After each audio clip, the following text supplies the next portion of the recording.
Assalomu alaykum aziz birodarlar. Mana o'zgacha yangiligimiz bor, o'zimizning ixtiro. Mana tepa qismiga 10 litrlik qozon tushadi. Mana zo'r tushdi. 12 litrlik ham tushaveradi. Yo, menga kattaroq qozon tushishi kerak desiz, mana kulxonalari bilan qilingan. Bunaqa universal o'choqni aniq ko'rmagansizlar mana. Kulxonasi pastga o'tadi. Ko'rdingizmi? Kulxonasi pastga o'tdi. Endi mana 10 litrlik qozonimiz bunga tushmaydi. 16 litrlik qozonimiz tushadi mana. Ikkitasi birda.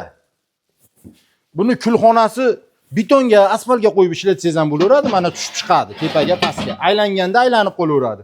Ikki xil qozonga moslashgan. Keyin dam olgani yo bir tabiat qo'yniga chiqaman desiz, yengillik bilan shunday ko'tarasiz, bemalol olib ketaverasiz mana. Endi buni mini varianti ham bor. Bunisini ham qo'yib ko'rsatib o'tib ketaman. Bunisiga mana endi tepa qismiga 6 litrlik qozon tushadi.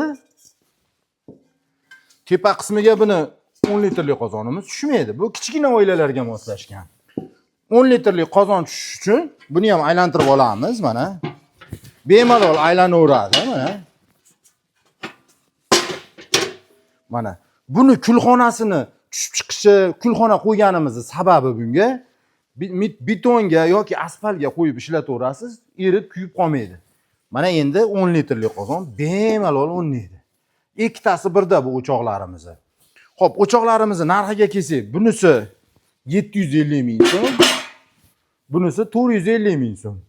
Yo, menga qozonlari bilan kerak deganlarga ikkita qozon qopqog'i bilan 250 ming qo'shilib qoladi. Shu narxlar. Agar kimga shunaqa o'choqlar qiziq bo'lsa, manzilimiz Farg'onaning Chimyonida joylashgan. Bemalol aloqaga chiqaverasizlar. Bunisi 3tasi birda qozonim o'chog'imiz, buni rosa reklama qilganmiz. 4tasi birda o'choqlarimiz ham bor. Qaysi mahsulotlarimiz ma'qul kelsa, telefon qilib aloqaga chiqib zakaz qilasizlar. Mahsulotimiz sizning qo'lingizga yetib boradi. Hamma yo'qni tekshirib ko'rasiz. Haqiqatda siz o'ylab, siz zakaz qilgan mahsulot bo'lsa, keyin pulini sanab berasiz. Agar siz aytgan narsa bo'lmasa, qaytarib yuborishga ham haqqingiz bor. Biz shunaqa ishlaymiz.